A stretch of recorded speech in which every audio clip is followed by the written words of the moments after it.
can please be seated, restate and respell your name for the record. Detective Joanne, Joann, Donner, Donner. So the car, when the Civic leaves Max's home, the Civic goes in a direct route to Sade's Commerce Street that she lives on. Fair to say? Yes. From point A to point B. Yes. Is there any, was Sade's ID card found in Max's residence? It was not. Is there any, this was a first date, wasn't it? Yes. No evidence from anything you looked at that Max had ever been to her apartment. Correct. Because there's footage from that apartment and interviews that were done of people who work there, right? Correct. There's no evidence at all that Max had ever been there. Yeah, none. Or even that he knew where she lived. I don't have any evidence that he knew where she lived. Okay. Now, the footage that was ordered pulled from buses, we saw video footage. Is it fair for, I'm sorry, strike that question. Is it fair for me to just call you a lead detective, right? We've Correct. sort of established that. When footage was pulled from the bus video of Max going south on 35th Street, right? Correct. Was any order put out by you to pull bus footage from earlier that morning heading up towards Lisbon Avenue? On the same bus route? Yes. No.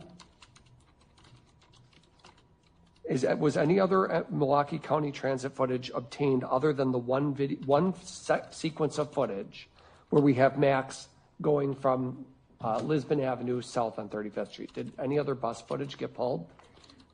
Other than the footage that was on Lisbon, no. And finally, we've mentioned this a little bit earlier today, you were the detective who instructed that a comparative height analysis be conducted in this case, right? Yes. For the video footage of the yard. Correct. Filming into Max's backyard. Correct. And you're aware of that based on your order that be done, or your directive that be done, the State Crime Lab did in fact do that analysis. No, they did not. Okay. They didn't do that analysis? No, they did not.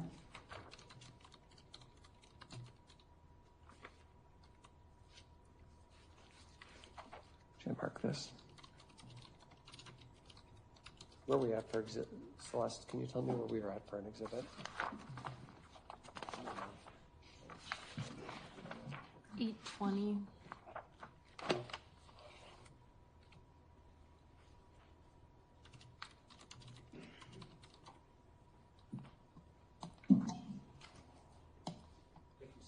No problem.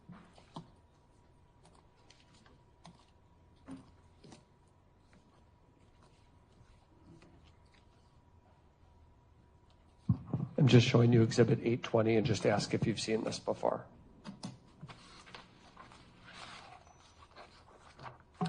Yes, I have. Okay, and that is, what is that? It is a report from the crime lab regarding the video that was submitted. And that's directed, sent to you? Or Yes. Danita Ball? Right, in care of me. It comes to me. Danita Ball being the head sheriff and you being a detective, obviously. Correct. And then would you agree with me that on exhibit 820, this is a report from the State Crime Lab, correct? Correct. And that there's 4 video files and 1 JPEG file. The videos were copied and the analysis was completed. Yes. And that these, the footage is even from a channel 5 with the descriptions of video that we had watched yesterday from 3166 39th Street, right? Correct. And the summary of conclusions is that there is a figure going through an open area, but one can't determine what or who this figure is. Would you agree with that? Yes, that's correct. That is the conclusion. Yes, that's what it states. So when you said that the analysis wasn't done, what you meant was they were not able to make any determinations, right? No, the height analysis was not done. Okay. Well, what type of analysis was that? They attempted to clear up the video image a bit more, and they were not able to. So, in other words, the crime lab wasn't able to make the footage any clearer. Correct. They concluded that this is the crime lab concluded one can't determine what or who the figure is. Correct. Enhancements were made to the video, but it's still, despite those enhancements, no conclusion. That's correct. And because of that, they couldn't do a comparative height analysis. No, they do not do height analysis. Oh, so you asked them to do something they don't do. Correct. Does the FBI, why did you ask them to do something they don't do? I didn't know that they didn't. Did you seek FBI assistance for that? No, I did not. Okay. I did not, obviously you guys have the report. I did not get that information until late October, and that would not be enough turnaround time. October 16th. I actually didn't get that until, I think it was after October 21st is the date that it was reviewed and signed. Yes, October 21st. And now we're out in June. Our trial started in May.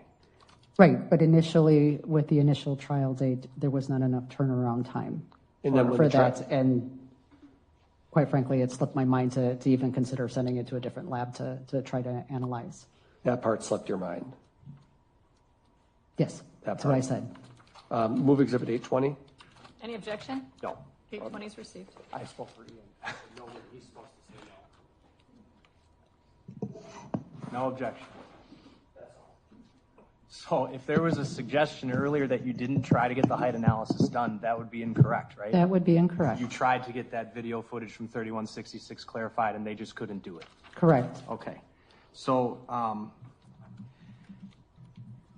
you had indicated, I think, in your cross-examination that you were looking to see, the reason you didn't just rely on Life 360 and the phones is because you were looking to see if the vehicle and the cell phone were traveling together throughout Milwaukee County overnight that night, right? That's correct. And what did you find? I found that it was. Okay. And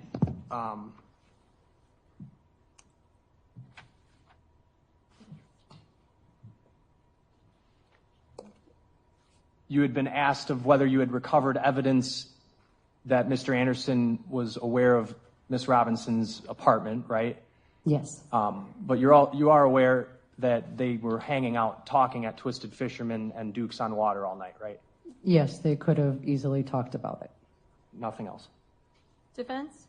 Sure, could have, would have, should have, but we don't know that they did. Correct. Okay, that's all.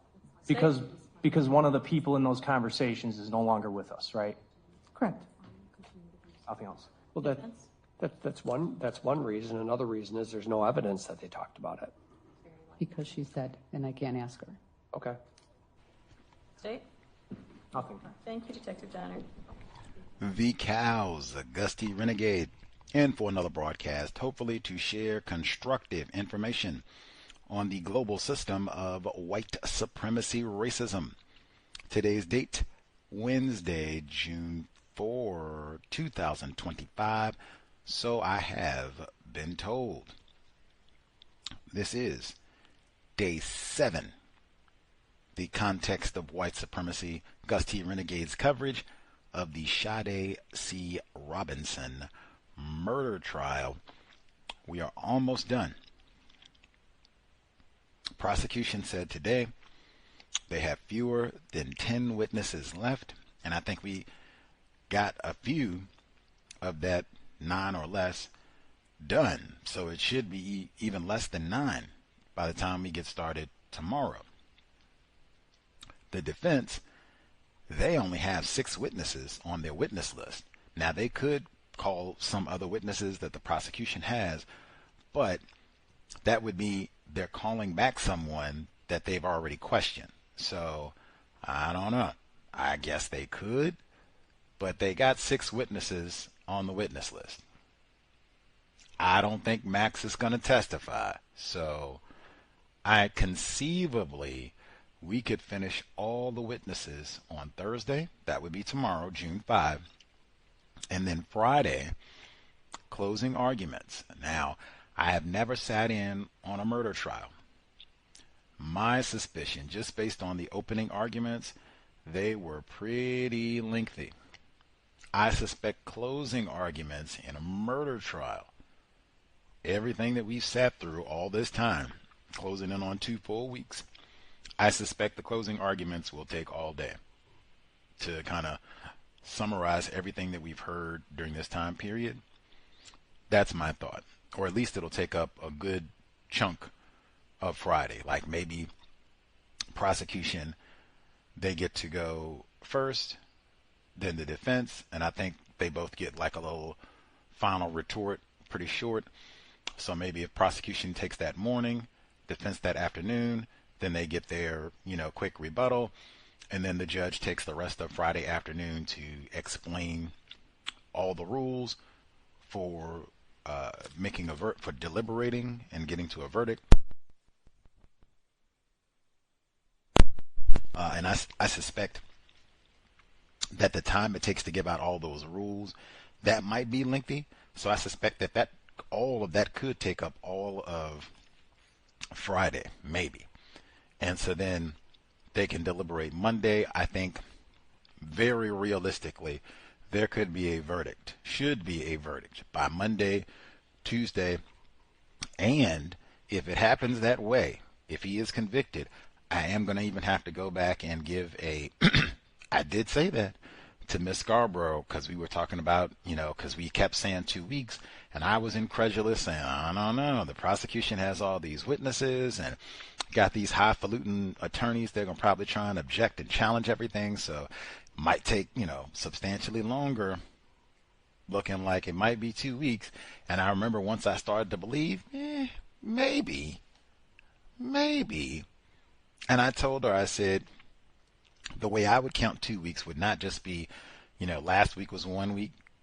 No, it would be 1 week would be, we started on Tuesday of last week, so that would be Tuesday of this week. So in my way of counting, we have really only just done 1 week of the trial.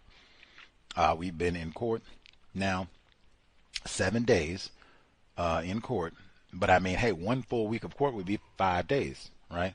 So really, we haven't even done a week and a half of court yet. So my view, next Tuesday, that would be 2 weeks, right on the money. And that's exactly what I told Miss Scarborough. I said my counting of 2 weeks would not be Friday, because I heard that from some people, which could happen. There could be, we get done with everything and you get one of them Emmett Till quick verdicts, but I don't think so, because you got 4 counts here. So I think Tuesday is very likely, maybe even Monday, very likely for a verdict. We shall see, though. Anyway, we'll dig in, go over some of the notes. Folks can even process, people who listen to the context of white supremacy, maybe not newer listeners, but certainly folks who have been listening for some time, I'll say a year or more, or if you've listened to it, not kind of halfway, I was playing PlayStation 5 or, washing dishes, cooking Brussels sprouts, where you actually paid attention to the program. If you've listened to, we'll say 100 episodes, you can maybe make an evaluation. Now, would it have been better for Gus T keep his hind parts in Seattle and normal broadcasting? We could have had white guests on during the time that I've been out here in god-awful Milwaukee. Still could have talked about the trial, right? Because I could have watched it on YouTube if I was really interested, like everybody else. We could have still had book club, neutralizing workplace racism, no disruption to the schedule instead of coming on at, wacky times and such. Maybe it would have been better to not be here in person. Process, think about I'll think about it as well, but it has been an experience being here in Milwaukee in person for the trial. Even though I will say, being here in person, the jury, I would not have seen the jury selection, and I've really only seen like one report thus far that has talked about the racial demographics of the jury, and they didn't even do it in complete detail. So that's kind of one that was important, seeing the jury. And some of that was just kind of sitting around waiting for the jurors to fill out the questionnaire and then for the attorneys to kind of go over it and do all the rest of it. So, I mean, a lot of that was just kind of, poking around in the morning and wasting time. Anyway, well, not wasting time, but it wasn't active, sitting there with notes and scrutinizing testimony, that type of thing. Let's see. So we might have a verdict, so we're counting down, and all of this will be, in the archives. People can reflect what should be a historic moment in Wisconsin history, and there I would even say, U.S. history. I mean, geez, dismemberment case in the 2000s with a racial component, underage drinking too. Might end up being all kinds of documentaries and, true crime and all the rest of it. Has been in the land of Dahmer. It has been something to behold. Anywho, I will get to notes for the day. The day started. I'm riding into court. It was raining really tough this morning. Didn't feel like, we're going into June and headed towards summer. Felt like beginning of spring maybe. It was kind of cold. Right, like I said, rainy, overcast, not a pleasant June day. So we're riding in. Black driver. He's playing the news, and he's listening to the breakfast show, which I normally do not listen to, but whatever. I've had a number of black drivers who listen to the breakfast show in the morning. Serious about not being very serious. So the Breakfast Club, they're discussing Harvey Milk and his name being removed from some of the Navy machines, vessels, and such. I'm cracking up laughing in the back because I had seen this before, but now my black male driver, he said, see, isn't it crazy? They're just trying to get rid of anything that's got anything to do with civil rights. It's just crazy. Like they got more important things in the world. And he's just, like he's excited. And so I'm listening. When I hear this, I just start cracking up laughing like, what? Harvey Milk? What? Jim Jones on me? Really? So as I listen, I asked the black male driver, I said, do you know how Harvey Milk died? He said, no. I said, oh, okay. And we keep listening. They don't mention anything on the breakfast show segment. They don't mention a peep about how Harvey Milk died, Jim Jones, none of that. Just, hey, he was a civil rights leader, and they're trying to get rid of, man, Harvey Milk is important, man, and we, come on. Harvey Milk's name is on so much stuff in San Francisco, like taking his name off one thing really is not that big a deal. And for people that are classified as black and or victims of white supremacy, I don't think Harvey Milk's name being erased, I don't think that's our fight. I'm not even sure how much Harvey Milk cared about the Negro. But Jonestown, Harvey Milk got a whole wing at San Francisco International Airport. Like, how much, paraphernalia does he need? Let's see. I brought yerba mate tea. I'm so glad I did. Taste of home, as they say, was so helpful getting me through the day. Especially, I told you today it was kind of rainy and not the most pleasant Wednesday in Milwaukee. Not that they have many pleasant Wednesdays anyway. But I'm super glad I brought my, it's one of my favorite, or really my favorite tea, so to be in a God-forsaken land for extended period. Any little, creature comforts, especially that are constructive, glad to have. And I was able to share tea bags with Miss Scarborough, so sharing and enjoying personally, can't beat it. Speaking of Ms. Scarborough, she took a little bit of time out, but being directly in the courtroom, at least physically, today. They said she was not feeling 100%. And one, let us pray for Miss Sheena Scarborough, Sade Robinson's mother. Hopefully she is feeling right as rain and will be feeling fit, rested after getting a day off from all that stress of being directly in the courtroom, and will be back front row as she has been for the duration of this entire process. But, and some of the folks who were talking about all this said it has taken a toll. I even had to clear my throat. Speaking of taking a toll, we have the worst air quality in the world in Milwaukee right now. That's what they said on the news when I got home from court today. Worst air quality in the world right now. They had those wildfires in Canada, and so all that soot and what have you. I've been wildfire all year long, man. I was complaining about California to come way out here to Wisconsin.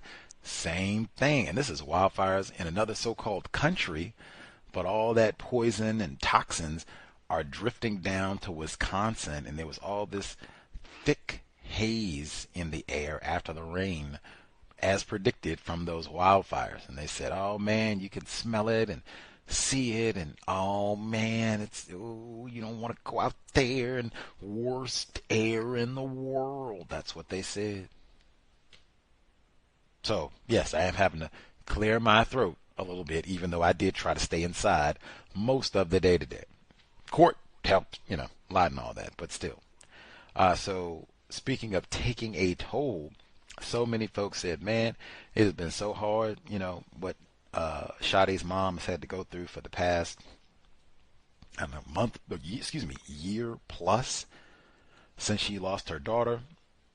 And then the last acute since last Tuesday when the trial started, everything she's had to go through with that, all those ghoulish images that she's had to look at, being in court every day, which, that's not, even if you were just sitting at home, I would much rather be sitting at home on my couch than in my finest threads, even if I'm not on trial per se, even if, didn't involve me as a victim or anything like that. I would much rather be at home on my couch than in a court of law, really, under any circumstances. Like, it is not cool being in there and hushed and hard wooden benches and hearing about all this ghoulish activity. It is not cool. So, man, and I can't even imagine being a victim, being a parent, and you lose your child in this manner, and then it becomes public spectacle and true crime of the week, and ooh, get your popcorn, and just like, come on, it's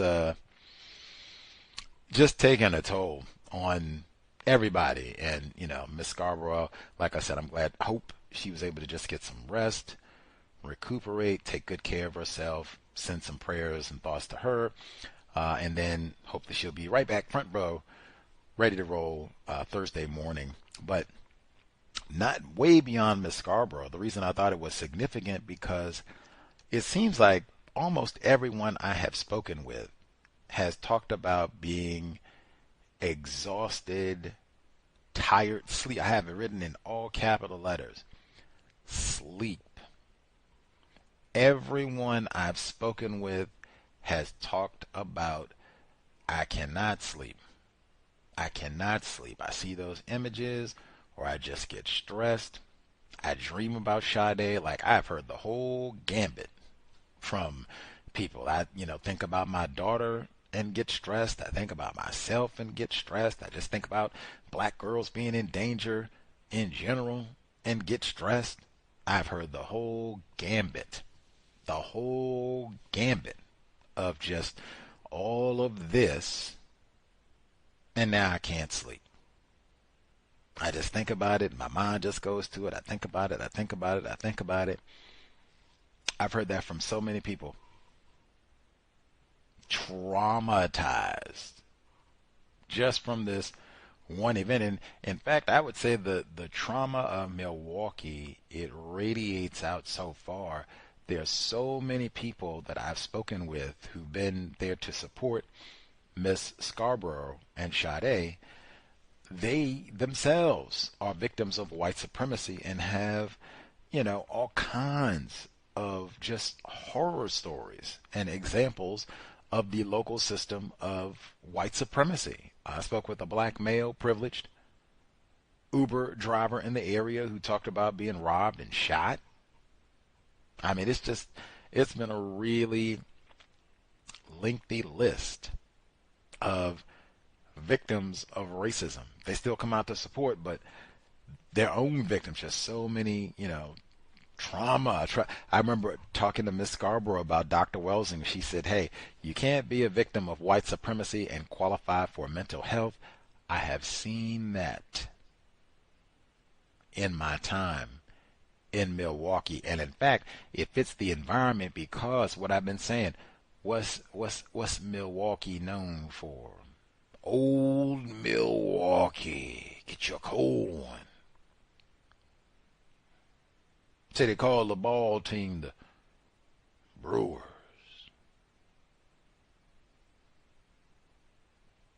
For drinking Paps. They got all these drinking brewing companies. Got their headquarters here. I think Miller is another one. They got their headquarters here. Put that old Milwaukee out there. Put them commercials and such. Drinking. I started noticing like every activity, and I mean every activity involves drinking.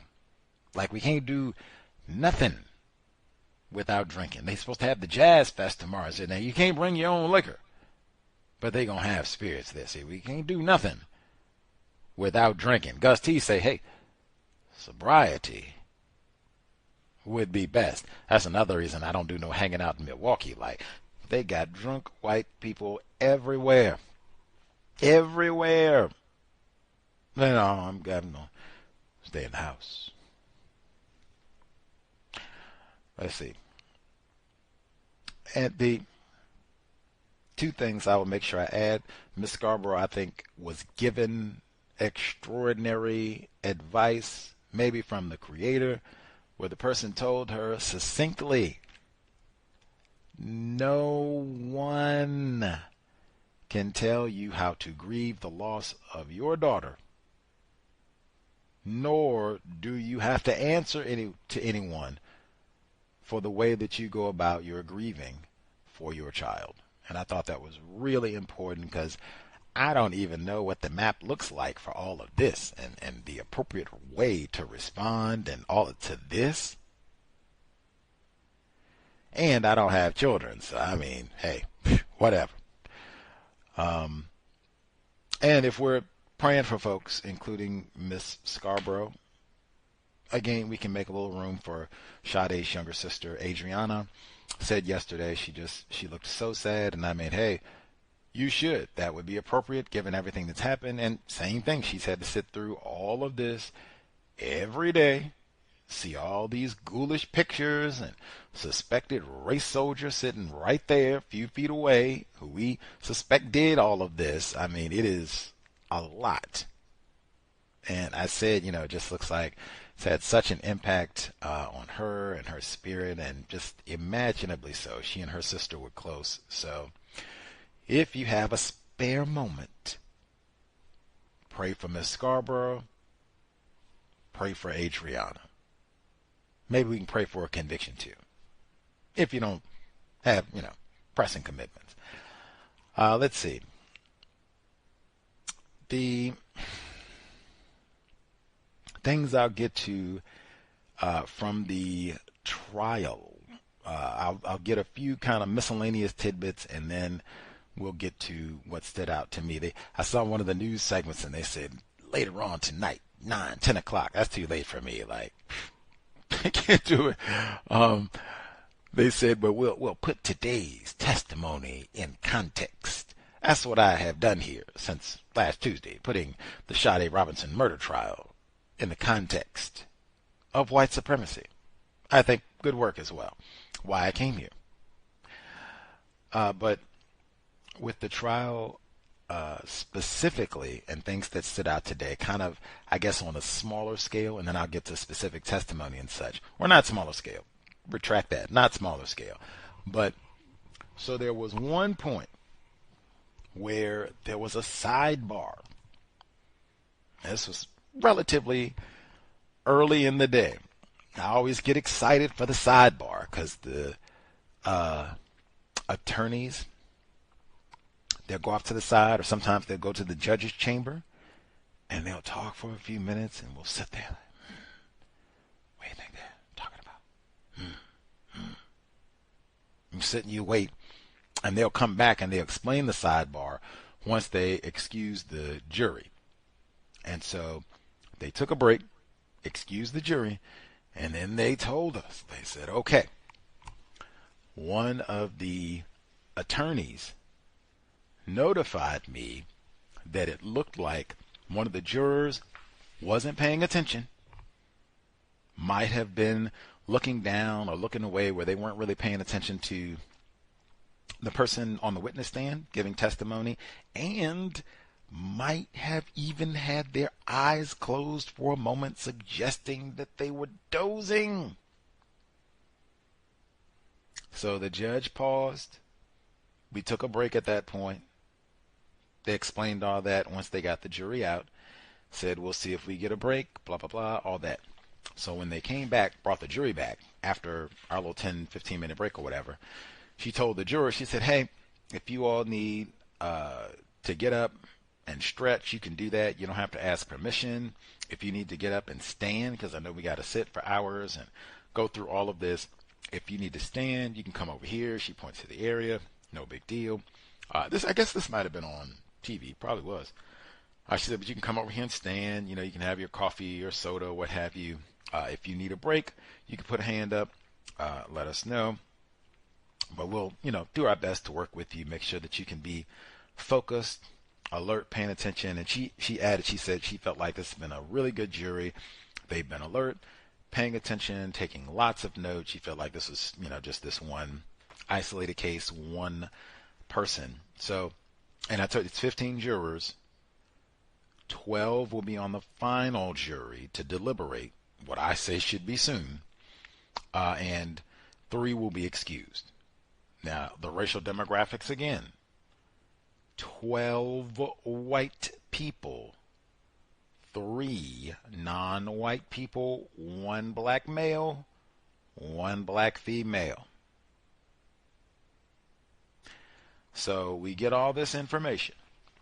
Now, the next time that we go out, myself, other victims of racism, we run out into the hallway, and so we're talking and like, wow, did you hear that about the jury and person falling asleep or not paying attention, whatever it was?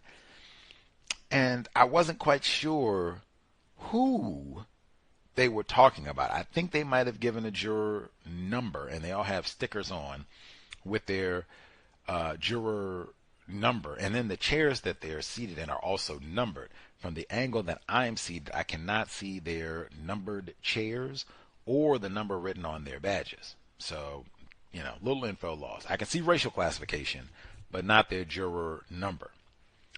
So when we get outside, one of the folks that's in the gallery says, I think it was the black male that they were talking about, because I saw him where he wasn't paying attention and looked like he might have been looking down. I'm like, oh my God, it can't be. It can't be that they boot the one black male, and he's 50% of the black people on the jury. If they boot him, now it's 14 jurors, 12 white, 1 black female, 1 non-white, non-black female. That would be the breakdown of the jury if they boot Leroy.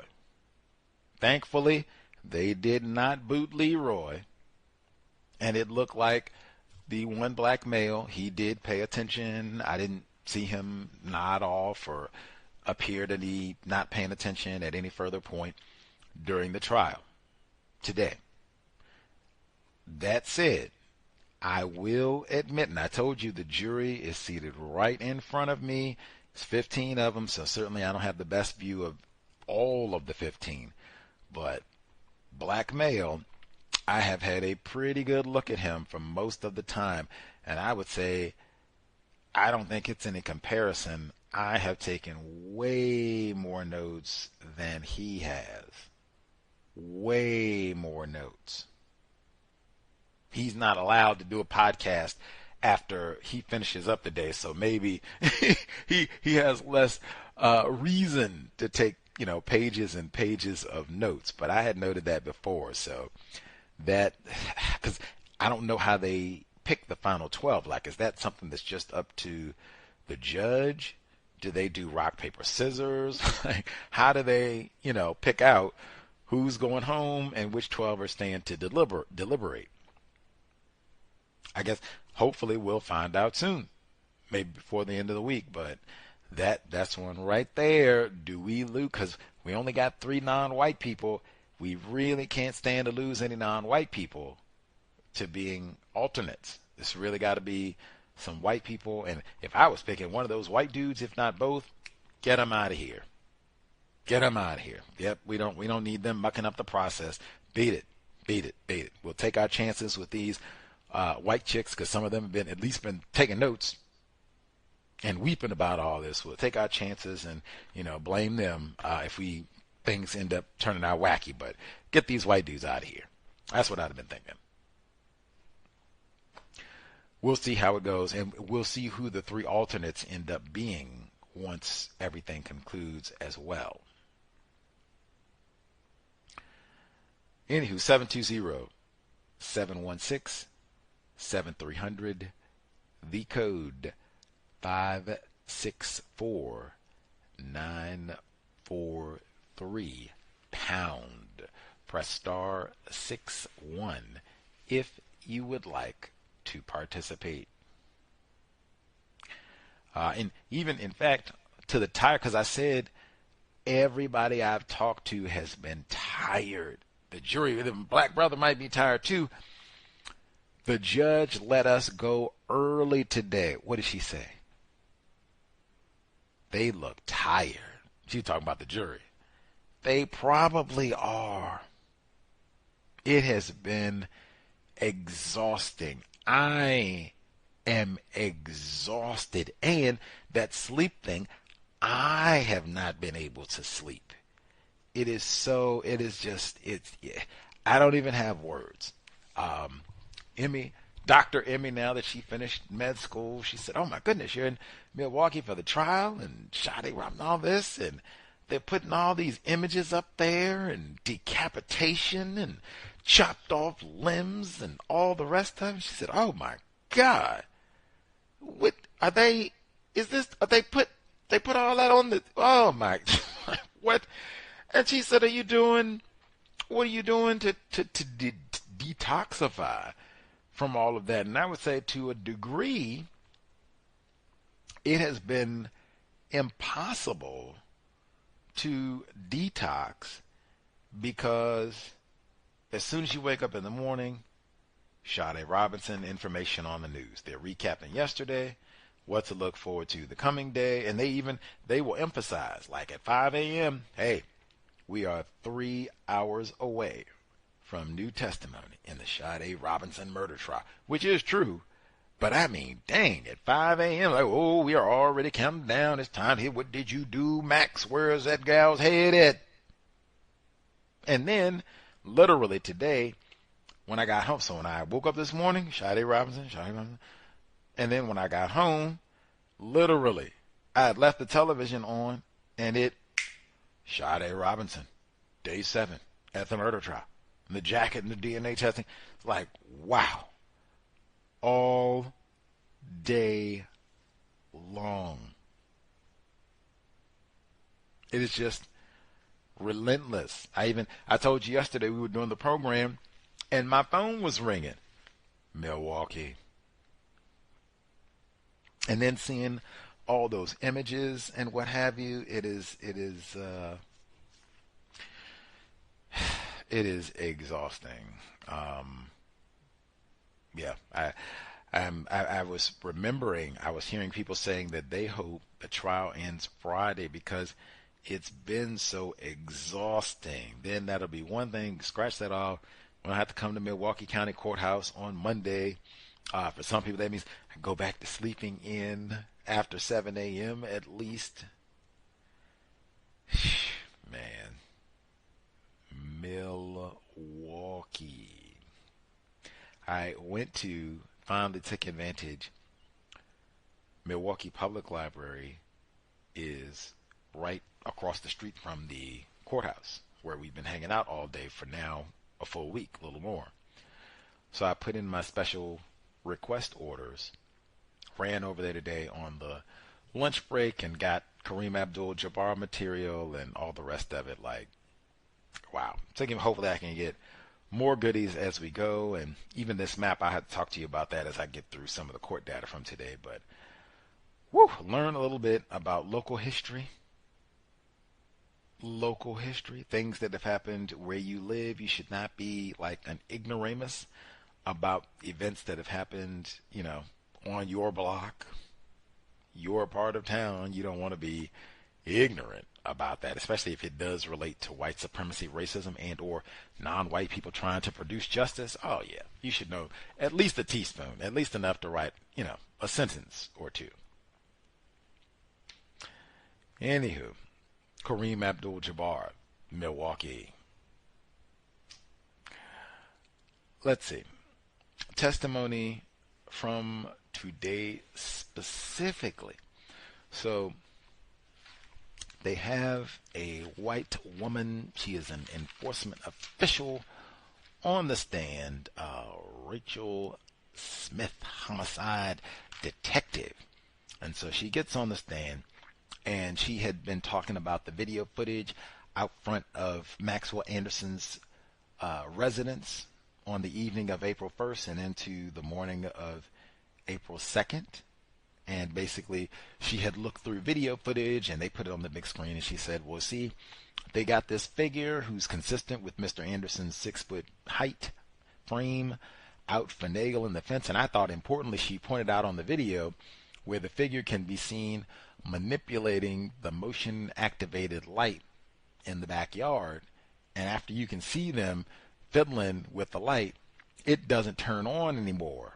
After someone, you can clearly see, looks like somebody is moving around in that backyard. Same person who might have just been, you can see their hand up manipulating the motion sensor activated light. Now they're moving around out there. It's no light. I said, And even the prosecution, they kept saying, hey, they got these old stingy space between these houses, and they're kind of right on top of each other, so you see a window right there on the second floor. They would have seen Max if he was out there doing criminal things in the drive and all. I said, well, I don't know what they would have seen, especially at 1 o'clock in the morning and there's no light out in that area. Maybe they don't see him.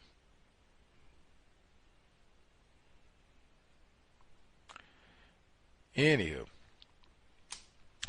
but that that was important, I thought, in terms of the testimony. Now, the defense witness went back and forth with Rachel Scott, white woman, and saying, you're not an expert. You haven't taken any classes. You're not a scientist. You're not presenting this as scientific evidence, that this is Max Anderson behind the gate and he did all this and manipulated the scene so that he could slip out of the house with Sade Robinson's body and or remains or whatever, that was going to lead to the killing. You can't say all that based on, and this was video like from across the street and at night, so it was not the best high quality, which she did concede. But then I thought important on the redirect, I said, hey, haven't you looked at like 100 hours of this footage? She said, yeah, and I'm a white woman. I'm a detective. I'm a detective for a minute. This is what I do for my job. And I concluded that, yeah, this is probably old Max. And they gave the height of the fence later on today at 6 feet.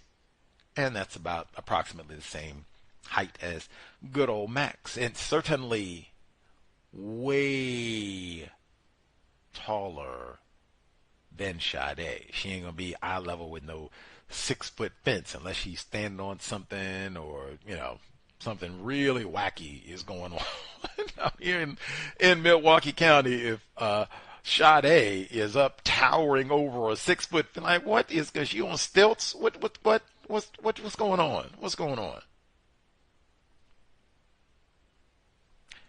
Anyway, so she went through the video footage and then made sure she put that in. Hey, I looked at 100 hours of all this.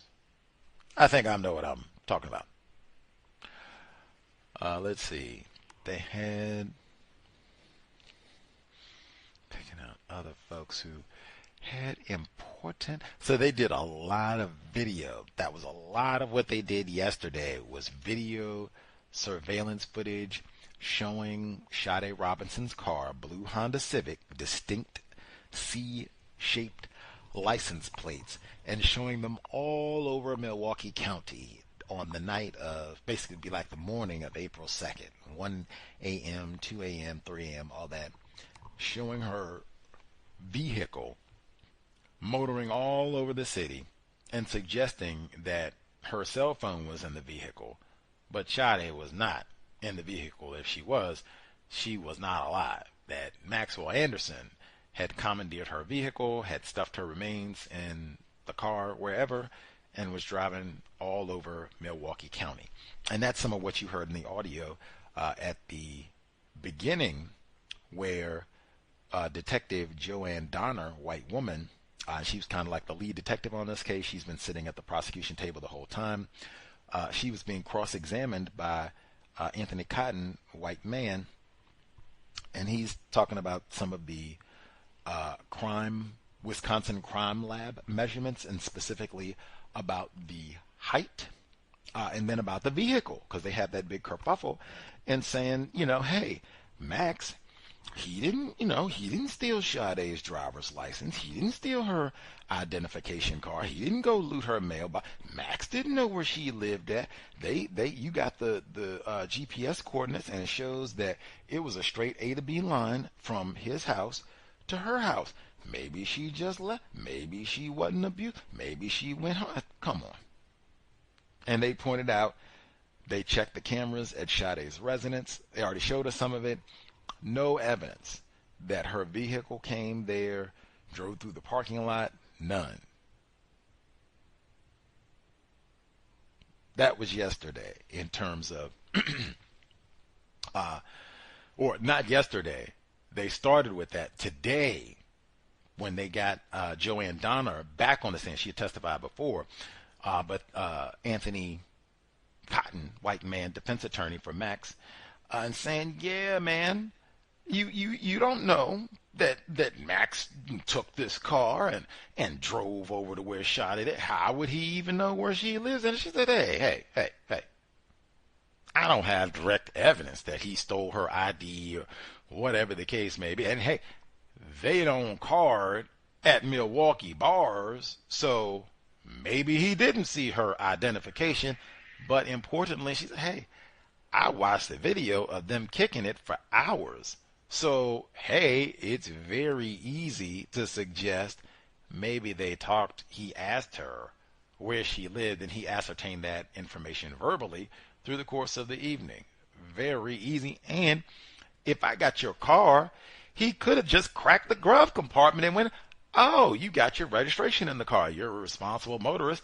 Normally, that will have your home address on it. Or I know lots of people, even people who have tidy vehicles, they got one piece of paper in their vehicle, one piece of mail, one piece of something, one piece of expired card or membership somewhere that's got their home address on it.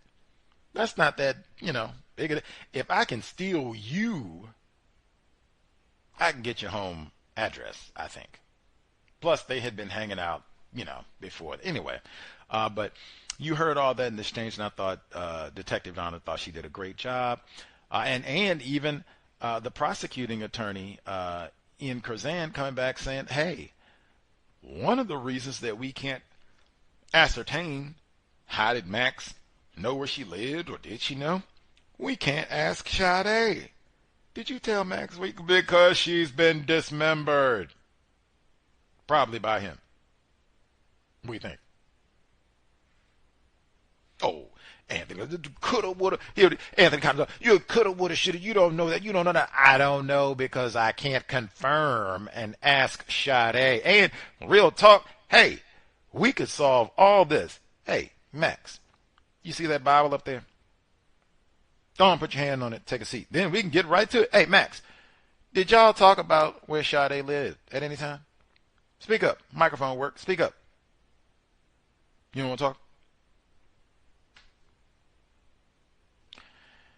Anyway, all that I thought was great. Let's see, there were lots of that. I will even pause before I continue with the rest of today. when I listen to some of the news segments like local Milwaukee, so they got WISN 12 and I think Fox 6. It's one more that I'm missing. TMJ. It's one more that I'm missing. But when I look at some of the local TV outlets, I'm not talking about newspaper. It seems, at least to me, it seems. In fact, I'm gonna pause. I'm gonna give you one. Just for being here locally. One reason I'm glad I came. In a city that is majority black, where they do have a lot of local news journalists, people that are giving you the television news, are classified as black, males and females. They have made a big to-do. And I mean, woo, we got to stop and do watermelon dance and have a jamboree. It is anti-sex month. Woo! Make a joyful sound for anti-sex. Woo! So they got to do all that right. Now, they got to every 5 minutes. We got the first date murder trial with Sade Robinson. Ooh, you can't drink the lead at the schools, and ooh, we don't have a school budget, and ooh, they had the apartment fire, and 5 Negroes died. All this. Even got that case where that black fella made up the lie they said on the immigrant and all that. Just all that. Fella, white man accused of killing his 3 daughters up in Washington State, and they say, hey, he's a local Wisconsin native that went up and caused all this manhunt. Go Badgers. 2 of the privileged black males that they got on WISN were at the ceremony where we're going, woo, anti-sex. We want to recognize the trailblazers and the folks that get out there for the LGBTQA plus intersex and all the rest. We want to recognize the trailblazers. You got all these, but let me get facts. Let me give my mic drop. They had more Negroes for the anti-sex pride celebration than they got on the Sade Robinson jury. And it was about the same number of people, approximately 15 both ways. We don't mind. Mo Negras on the anti-sex committee. Mo Negras. We'll give you an award. And they put them up front. We'll put you up front. I told you today. They said, Leroy snoozing up here. Leroy ain't paying attention. Look, bye, Leroy. You get on out of here. Not at the anti-sex. Come all. Anti-sex. We got grants. We got awards. We got plaques. We got trophies. We got banquets. We got dinners. Come on, black people. Come on, and especially black man. We got to have not one. You got 2 black males who got to get awards on the same network for being anti-sex. One of them was sitting at the Sade Robinson trial today. You thinking Milwaukee? You gonna be a black male and they let you get on television and tell news? You think you got to be about anti-sex? Let me get back to, I can't even talk about Sade Robinson trial, but he has been to Sade Robinson. Anyway, so back to the trial. They've been talking about the data. When I watch the local news, when they're not celebrating pride, they've had folks come on and they say, man, one is caught my attention. They'll get old Anthony Cotton. That's the white. They'll get that segment right. We's in there saying, hey, man, you don't know. Coulda, woulda, shoulda. You don't know what they talked about. You don't know. Max asked her where she lived. You don't know. Max probably ignorant. Max ain't even know where she lived. And Max ain't clairvoyant. They'll put an exchange like that and stop. Like, wow, he is killing it in court. Boy, he got that slick suit on. Boy, he making them look foolish, man. Max about to get out. Max about to be exonerated, man. I've seen a number of segments that kind of make it look that way if you're just kind of passing and watching the news quick. You haven't been paying attention to the trial. Then, when I watch a different channel, not WISN, it might have been Fox 6 here, local. They had a non-white, non-black male on, and he said, man, the prosecution that he was talking about yesterday, Tuesday, he said the prosecution, they were doing such a great job. They got this jacket that they recovered in the trash, and it's Anderson's jacket. Like, oh my gosh, bombshell, because that shows so much like it's in the train. It was in the neighbor's trash can. Like, oh my gosh, he was trying to hide it. Why would he be doing that? He's in the video winning it. Boom, boom. You get that big win, and then they bog down showing all this goofy video footage, and nobody wants to see that. Watching hours of grainy video and boom, boom, boom, all that. That was not my opinion at all. And we had even more of that grainy video today. All kinds of it. Some of it was even worse. Like some of it was so bad they couldn't even show us the video. They just said, we're going to show you still pictures because the video is really poor quality. But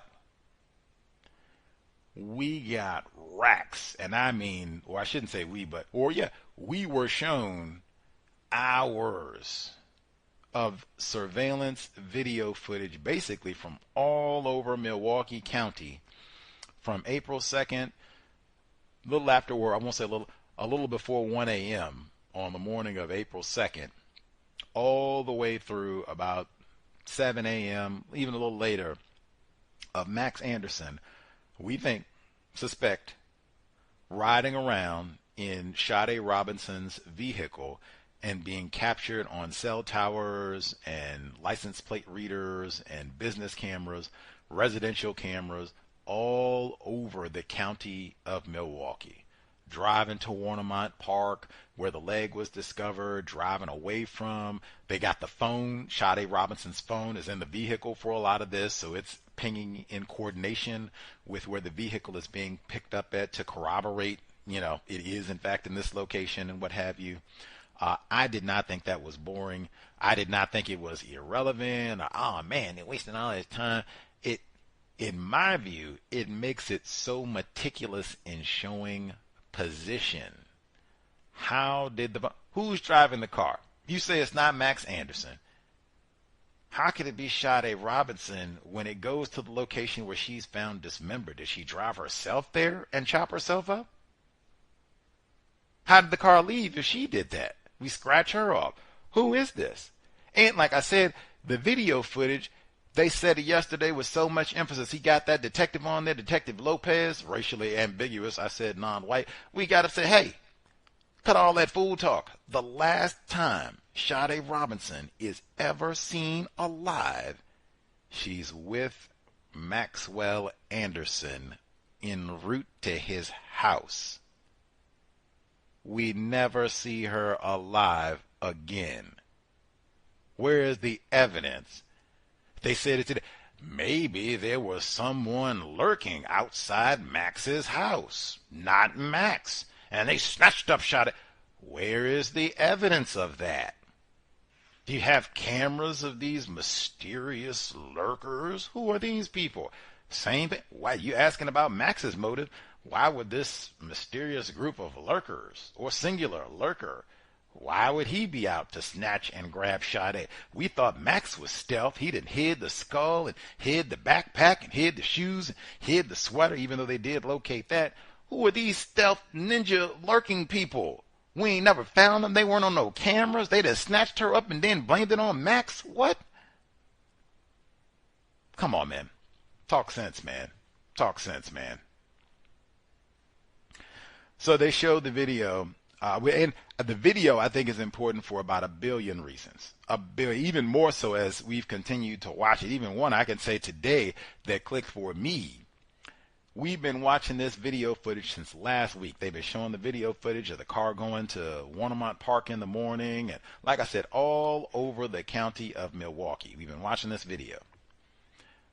I can't even remember the numbers of times at this point where I have heard a police officer say, hey, the windows are foggy. They'll identify the vehicle. Sometimes, as I said, they'll have license plate readers, so it's not no ambiguity or whatever. That's Sade Robinson's car.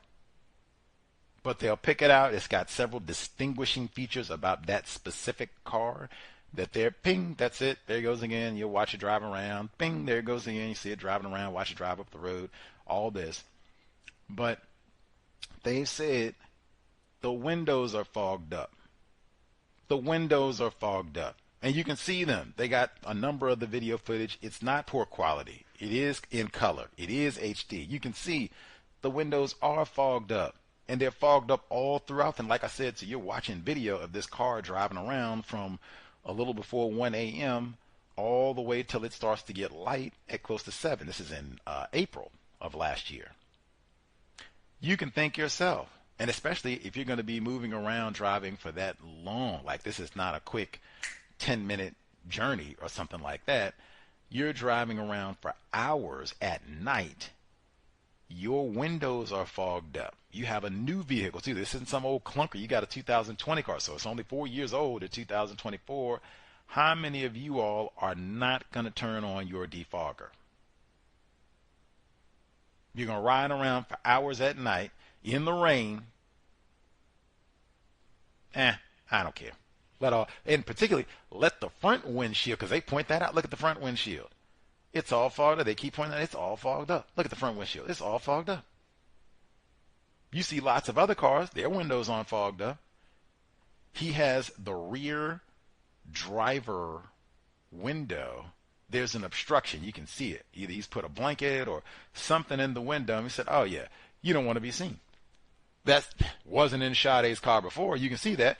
How did it get there? What is it? Who put it there? The lurkers? You don't want to be seen. You got something in the vehicle, maybe in the back seat. You don't want to be seen. Same thing with all that fog. Obfuscation. Don't be in here looking at me. Don't be looking at what I'm doing. I'm just a white man out doing my thing in Milwaukee. But we had more of that footage. And in fact, to drive home the salience of all of this video footage, in fact, you can put it in terms that white people understand. If they had GPS data of Orenthal James driving around Brentwood the night that his wife and Ronald Goldman were murdered, and you could see GPS of him driving all these odd locations next to the house, and it was close to the times at the man, come on.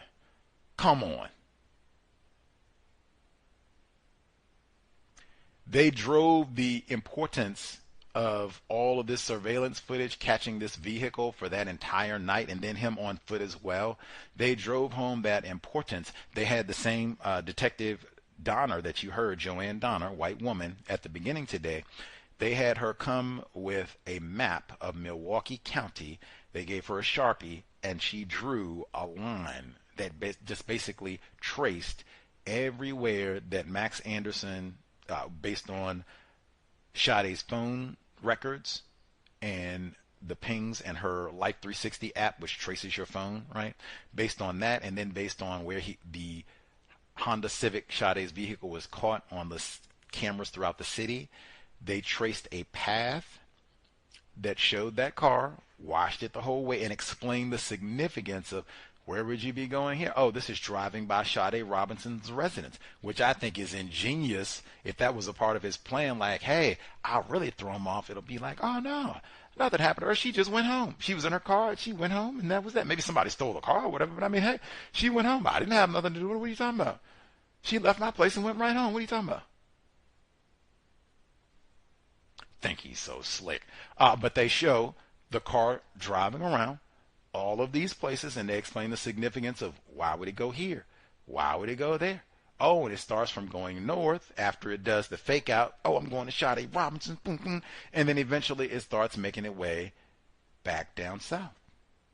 What's down south? Eventually, that's how you get to Warnemont Park, next to the airport, south in Milwaukee County. And you see the car get down there. And they had just today showed us all the video of the car taking the freeway. And they showed us the data of how fast it was going. Like, oh, yeah, that would suggest it was on the freeway because they didn't have cameras of it being on the whole freeway. But they could show it once it got off and started going back towards Warnemont Park. Bang, picked it right back up on the camera. There it is. You can see it. Oh, it's got those tinted windows. It's got those funny tail lights and the C shape. Oh, okay. And even the other thing, in fact, with that video, when you watch the video before it goes to Warnemont Park, again, that's huge star about Warnemont Park. That's where first remains were found. Leg washes up on the shore, and the first day, and the current goes south from there. That's how you get all these remains floating south in Lake Michigan from Warnemont Park. But the video prior to about 2:40 a.m., when you see the vehicle, that side mirror on the passenger side, it's working. not broken, not damaged, perfect. After Warnemont Park, where Sade Robinson's vehicle is used as a battering ram to burst through the locked gate to get all the way down to the beach. That's trespassing. You're not supposed to be driving down there. To break through there and left pieces of the car at the top of the gate, and you can see visible damage to the front grille, broken side mirror. After all of this, all of the video footage where you see the car after that, you see the broken side mirror. How did that happen? How else would it have happened if it wasn't when it broke through that gate? Who did this if it wasn't Max? Let's see. So the vehicle, in my opinion, I thought that was really important. And they brought like a large number of officers. It seems like they had like a whole team of officers. And plus, because this was all over, like some of this was in Milwaukee, some of this was in Cudahy, which is a different city in Milwaukee County. So they had a variety of enforcement officers, sheriffs, Milwaukee Police Department working on this and going out to campus to get these videos. So it was a large number of officers who came to testify about the specific video that they located and reviewed and said, oh yeah, that's Anderson's car. So you get to hear a lot of white police officers say, yep, that's Sade Robinson's car. You can see it right there. See the windows fogged up, or see the mirror broken, or it's not broken. It's still, working operably. Let's see.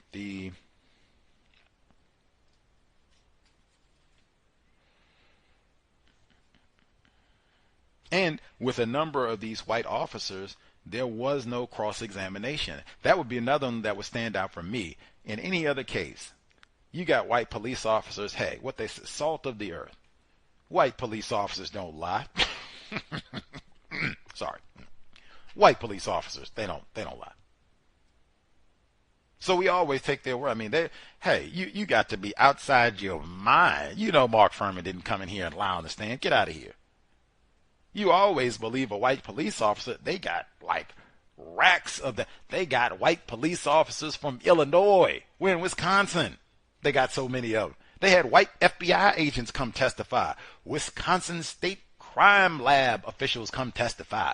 Milwaukee sheriffs, Milwaukee police, detectives, white women, white men. How many you need? New ones, old ones. How many you need? To say that all of them, they don't know what they're doing. That's old, John Q. Like, go get another donut, man. You don't know what you're doing. You're drinking coffee. You don't know what you're doing. You sleep on the job. You can't even spell GPS. You don't know what all of them? I know normally if that's Leroy and you can line up 50 police officers, Leroy did it. Leroy did it. That's him right there. Leroy did it. Man.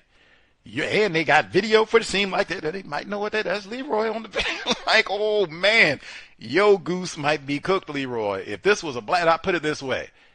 If this was a black dude, Privilege or Diddy, Obeezy, Al Sharpton, me, Bill Cosby, you name the nigger. Kanye, you name the nigger. If this was a black dude and everything we've seen in court right now, you could wrap this up right now. It wouldn't even be nothing to think about. Like, man, you did this and you going to jail. You better be happy they don't have the death penalty, buddy. That's all. It wouldn't be no drama. How long you think the jury going to take on this one? I'm even, just based on, Gus, you've been sitting there for 7 days, right? Okay. You said you took more notes than the fella that they said he back there. Snoozing on you took more notes than him, you say. Okay. How could the defense say that Max ain't do this and we going to get off reasonable doubt? That's what they say. That's all. You don't have to prove who else did it. You don't have to prove that he didn't do it. Just reasonable doubt. What have you seen? They don't have a murder weapon. O.J. Simpson, right? That's a big one. How did he do all this chopping and even, they don't have a murder weapon. They don't even have a cause of death. Homicide undetermined. Did he kill her? Did he shoot her? Did he strangle her? Did he drown her? How'd he kill her? They don't know. Don't even have all the remains make a conclusion. Said that today. Like, well, we don't have a head or even a neck, so we can't determine strangulation. Anything else it could have been. Either way, so that's no murder weapon. You got no cause of death. Nobody saw Max kill Sade. Nobody saw him chop her up either.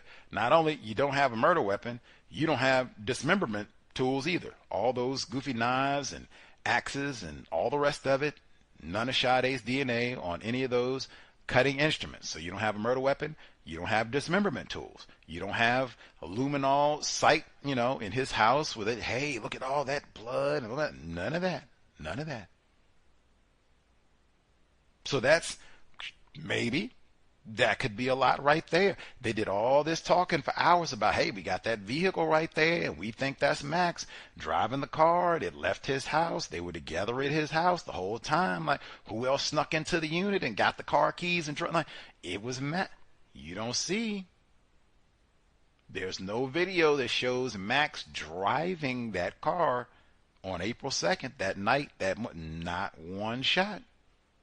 You don't see Max set that car on fire either. Not one shot shows him toss a match in there or, nothing of that nature. Like, oh my God, Max, what did you?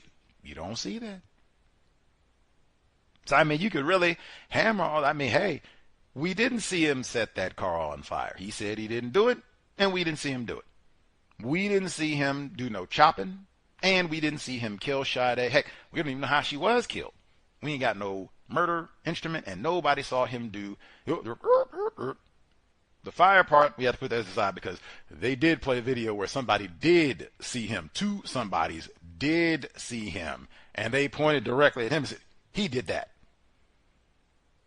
So you do have people who allegedly saw him do the fire, but not the murder, not the dismemberment. You can't see the figure on the beach to identify that is Max. Down there on that beach at 3 a.m, he broke that gate at Warnemont Park and was down there doing God knows what with that leg. But you don't have that. That's just speculation. So it could be that you could get somebody to say, pile all that up and say, hey, man, you didn't get the backpack. I don't know. Maybe her skull is in that, but you didn't get it. Maybe he's got blood and such all over the pants, over his breeches and such, sneakers from the video of him on the bus. That's the morning of April 2nd after all this has happened, after the fire. You didn't recover any of that. Maybe it all smelled like gasoline. You didn't recover any of that. You didn't do the best police work, maybe how we'll phrase it, or you were sly, or hey, that's a smart white man. Maybe we just chalk it up to that. That's a smart white man, and because of everything that I just mentioned, hey, I'm going to go not guilty. You don't have enough for me to put old Max away, and these are connected. They say, we can't break these up and do them individually because the arson is a part of the homicide, intentional, and the disappearing of Sade Robinson. So they're all connected. I could easily see a white person. Well, not easily. I won't say easily. If it was a black person, it would be an easy conviction. That's the way I would say. If this was me, if this was you, even if this was a black person with a lot of money,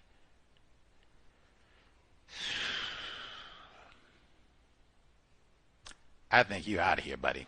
Like, if it was, it could be Bron James. They got you, and especially Bron James, because the height differential between Max Anderson and Sade Robinson, when they showed where that seat was, they said, man, and they got the fire investigator, white man, came in there and got right with it, like, look here. This is what I do, my job. I studied the fire. That seat ain't been moved. That's where the seat was when the fire was started. And they showed someone Sade Robinson's height couldn't even reach the pedals. Someone Max Anderson's height, oh, it'd be perfect. Sade, she ain't gonna be right. Fogged up windows, I can't even reach the pedals. Got rowdy about that one on the stand in terms of where the positioning of that seat was. Who do we think was driving this here vehicle? all over town and to leave it in the Negra part of town. Man, one thing, I was able to get a lot of goodies at the library and at the Special Collections Library at the Milwaukee Public. I got so fortunate with that the special, they have a lot of branches of the library in Milwaukee, but the branch with the Special Collections room, all the goodies, is right across the street from the courthouse. One lush. And I just told you all that about the map. That's one exhibit that I put a star next to, like, ooh, get that exhibit where Detective Joanne Donner, where she traced out the whole path of where we think Max Anderson went after he killed Sade Robinson and then went on the journey to get rid of the body and then burn the car down and everything. I got to get that exhibit because that's so important, and it's basically just a massive map of Milwaukee County. Said geography is so important. When I went to the library today, they had a let me see if I can get the year on him here. So they have a 1981, September 30, 1981 map that shows, they brag basically and say, man, did you know Milwaukee is or certainly one of the most segregated cities in the world, with the worst pollution in the world to match this week. But the map that they showed from 1981, the area where Sade's car was burned, that's in the super hyper segregated area of Milwaukee. Lots of niggers, lots of them. Now you start to pull the map down and go south. Same slick way. You start going south like they showed on that map today. You start going south like you're going to Warnemont Park where they found Sade Robinson's leg.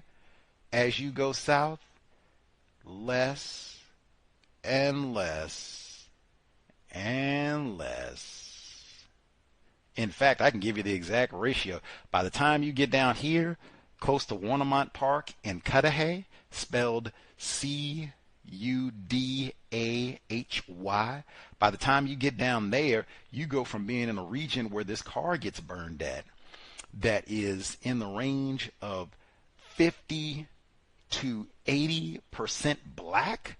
By the time you get down here close to where my man Max lived and where the leg was found, less than 1% Negra. Now this news report is from 1980. The map is showing census data from 1970, but it hasn't changed that much. I told you, I was just in Cudahy 2 days ago, and I said, oh my Lord, do lots of niggers live? No, stop asking dumb questions. Now shut up. Keep riding. I barely got the question out, man. And I didn't see no niggers while I was there. Certainly, they didn't live there. We were visiting. We didn't live there. And I say it again, just because I watched it. That's in a documentary. Very local. WISN. Sheena Scarborough was right there. She said on the documentary, we didn't hang out in no Warnemont Park. That's not our part of town. We lived here all this time. We ain't kicked it and hung out in no Warnemont Park. I hope they get that in the last few witnesses for the prosecution, because they apparently, one of Max's former girlfriends said, hey, I hang out at Warnemont Park. In fact, that's my favorite hangout spot, is Warnemont Park. No niggers. We'll see if that comes up tomorrow. Let's see. Star 61, if you have commentary, we'll get questions, watch the trial, all that good stuff. Let's see. The jacket. Make sure I get that in too, because that was really important. So they did all the map surveillance, super important. The jacket that they found in the trash can, talked about that before, thought that was so important. And I said immediately, as did the other folks that were around me, young ladies. Remember I told you she grabbed me? She said, did they test the jacket to see if they got blood or DNA? Mixed, see, was this Max's jacket that was in the trash? And I said, I didn't hear that. Did they test the jacket? Did they not tell us? Like, what's going on? Today, they get the Washington State medical, or not medical examiner, forensic examiner. She comes in, testify. They did do testing on the jacket. Shannon Polkasawi, I think that's how you say her name, white woman. She says she's been working there for years, lots of experience with the Wisconsin State Crime Lab as a forensics specialist expert. But they asked her about the jacket, and yes, they did find genetic material consistent with both Maxwell Anderson and Sade Robinson. Both included in the sample. They don't say that it confirmed or identified. They just say that the genetic material was consistent with and excluded or included. It included both. They found different spots on the jacket that was dirty. Now, importantly, no blood. No blood. But they did find both Max and Sade's DNA on the jacket that was thrown in the trash and ultimately recovered a few days after Anderson was arrested. I thought that equally important. Now, the defense, they tried to chip away at that and said, now, hey, we don't know how that DNA got there, and Sade could have just put the jacket on. I mean, we don't know. You know, this doesn't say you didn't find any blood on it. Did you see? You didn't find any blood on it. So we don't even know how it got there, and suddenly say nothing nefarious and all that. Again, I just got, where was this jacket found? In the trash.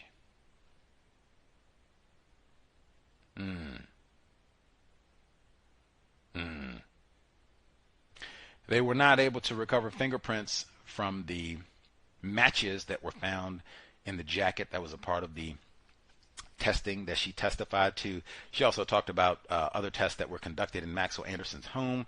It seems most of them, as I said, were negative. They did not find, Sade Robinson's blood all in his residence, shower, that sort of thing. That was not found. For the knives, they didn't find her DNA on the knives or what have you, blood, anything of that nature. So but that might be another one that you add in for the defense. Like, what do you mean he killed her? They didn't even find, evidence of her DNA all over the house and sheets and all that. They didn't find that. If there was some intense struggle, the house wasn't messed up. You didn't see glass all over the floor and furniture broken and total disrepair. You didn't see that he had houseplants in the window like yours truly. The houseplants are still sitting there chilling. They don't look like they've been knocked off and battered in some intense brawl. That is all true. You could perhaps add that to, hey, maybe he didn't, or at least the reasonable doubt, right, for the defense.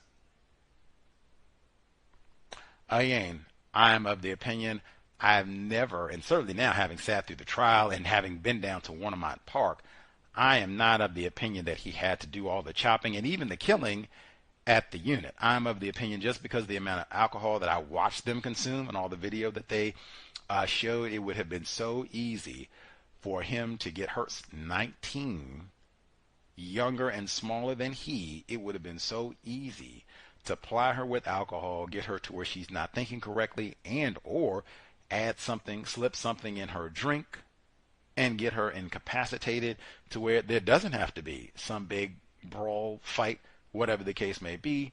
She's incapacitated, and then you could just, as I said, he was a big dude. He's lost weight since being in prison, greater confinement, jail. But he could have, once he got her incapacitated, he could have easily moved her to a vehicle or wherever, quietly too. No struggle. She's not fighting back. Big dude, he could have moved her to wherever, moved her to the vehicle. I'm sure he's been worked at all these bars. I'm sure he's got some experience picking up a drunk or passed out friend who's smaller than he and moving them to a bed or moving them to the floor or whatever. He, I think, could have got her to the vehicle and, boop, man, we're going to get along to my hangout spot. And I even said, since he was so familiar with that area, he could have already had a location on the beach where he'd stashed his tools, whatever he's going to need to do all this chopping. That area is so secluded, it would have been easy to find a location, especially for a short period of time, like a day or two. You scout it out a day or two in advance, you put your stuff there, or even the same day. Put your tool, and remember, this was early spring. It was still really bad weather here. It was 40 degrees, raining, cold, windy. You're not going to have tons of people out sunbathing and I got to get my bikini on and I, no. It's cold, and you don't even have the same hours of daylight at that time. The sun is going down much earlier because this is the very early part of spring. So I think it would have been really easy. He could have put it in a bag, a backpack, like the one he had even, stored it in a secure or just in a hidden location. I just needed to be out of the way for a few hours, and at that time of year, maybe 10 people maybe go down in that area, and if it's raining, maybe even less than that. Probably way less than that if it's raining the way it was then. Maybe nobody goes down there then. Hide it for a few. And how inquisitive are they? How inquisitive are you on some rocky back roads, unpaved trail, muddy, raining, cold? How inquisitive are you going to be? Go rummaging around in the rocks and dirt and see if you can find something. Scavenger hunt. Thank you. Anyway, but that if I was a black person, I wouldn't have much hope at all for this. I'd feel like my goose is cooked. Even if I had Anthony Cotton, high-powered attorneys, I feel like I'm not going to win this one. Like, we need to be working on an appeal, or I need to be thankful that they're not going to have the death penalty here or whatever. As a white person, I've laid out everything that you could hope on. You know, that might be enough. Might be enough. I don't know. It shouldn't be. In the system of white supremacy, it might be enough for a white person.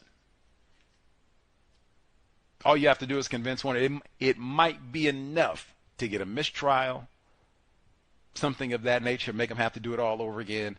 It might be enough. We'll have to see. We'll have to see because they got more witnesses, so we'll have to see. They might be able to put it out of reach, depending on what they give. The pictures might do it all. If they got pictures, as they have stated, of the information that they say, that might be enough for the coup de grace to know. Because if the pictures are what they say, that would go to what I said, that, hey, it wouldn't have to be no struggle. We don't have to break up all that stuff. If you got her incapacitated already at your residence, we can make this real easy. Get her tiny 19-year-old body out of your residence into the vehicle under the cloak of darkness after you disable the motion-activated light in the backyard, which the video seems to show him doing. And vamoose, we get in the wind. Obstruct those windows, keep it fogged up, and we get in the wind. Anyway, let's see. Important. They had an FBI specialist, another white man, come in and testify to the phone data, or I won't say the phone data, but, the phone. He testified to the phone data for Maxwell Anderson, Sade Robinson, and the specific Life 360 data, which again is a specific app that just tracks your phone with lots of specific GPS information about where you are, if you're paused in a location for a period of time, if there's data exchange, whatever else. So he came in and provided just really detailed maps, timestamps that showed the overlap when the phones, both Sade's and Max's phones, were together at these bars, as well as her Life 360 information. They were together the whole time, together in transit to his residence. And then they diverge, 1240, her vehicle and Sade's phone. They leave. Max's phone stays there. And that's why I said there's so much, what shall I say? There is so not direct physical evidence, but speculative evidence. Who put that jacket that's got you and Sade's genetic material consistent with you both? Who put that jacket in the trash? That seems like trying to conceal something. Who dispersed all these body parts? That seems like trying to conceal something. Who threw that backpack away? That seems like trying to conceal something. I even said, hey, leaving that phone, because they said that the phone wasn't just left at the residence, that from 1:30 till about 9, a little after 9 a.m. in the morning, that phone was off network as though it had been turned off. Or I guess the battery could have died too. That would take it off network, but that phone was off network. I said, wow, you didn't just leave the phone at your residence. It's off network. How many of you could think of that? How many of you all leave your residence, go somewhere, or doing anything, you don't have your phone? They got video. Maxwell Anderson, that's why I say being identified by an enforcement officer on a bus that's on the other side of town, literally the nigger side of town. You ain't got no car. You got to take a bus all the way to the other side of town. You don't have your phone? Who do you know that even walks out of their house to go across the street and doesn't take their phone? You leave and go on the other side of the county without your car, on foot for some of this, and you don't have your phone?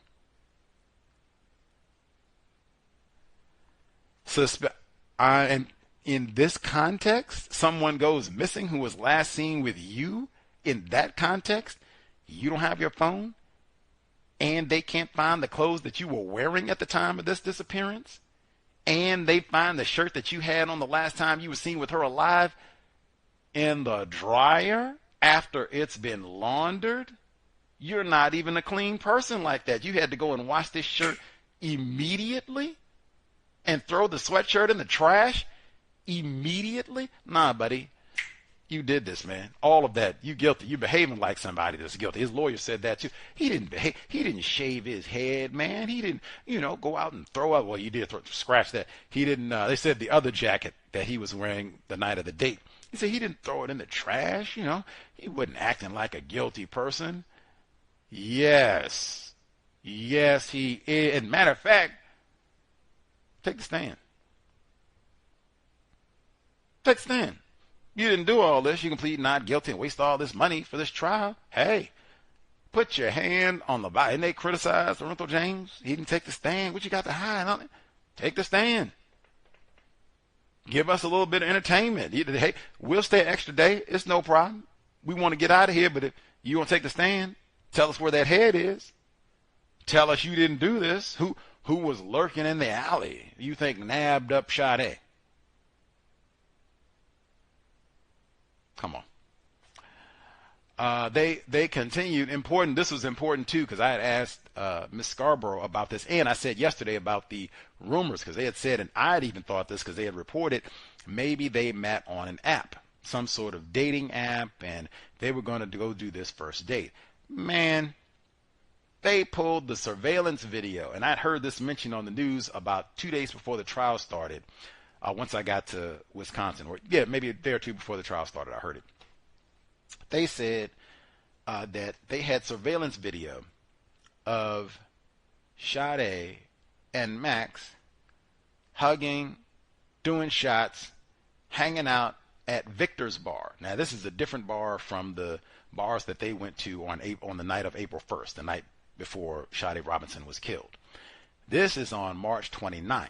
So this is like 2 days before the murder, and they identified them today at a bar. You see Sade going in, and again, so that's the third time we see 19-year-old Sade Robinson going into a bar. And importantly, the bar Victor's that they show today, they show her going into this bar, and she gives a big hug to security like, oh man, Sade, that's my homie from way back. You better come here and give me some sugar. I know you love me some Sade. Come here, girl. How many times has 19-year-old Sade been to Victor's? Come on, man. I told you everybody should just be lining up with checks. Like, right on, Miss Scarborough. How much is a check for? Okay, right. But if I ever have to come back here, man, she should have she should have enough property. She should own a hotel. Sade's, inn. It won't be Holiday Inn, or it'll be Sade's Inn. And it'll be luxury suites. They'll have a whole room. The Gus T. Renegade Counter-Racist Journalist Suite. She'll be like, see, Gus T. Milwaukee is still lame. Hell, but at least you got a hotel room. And a nice one, too.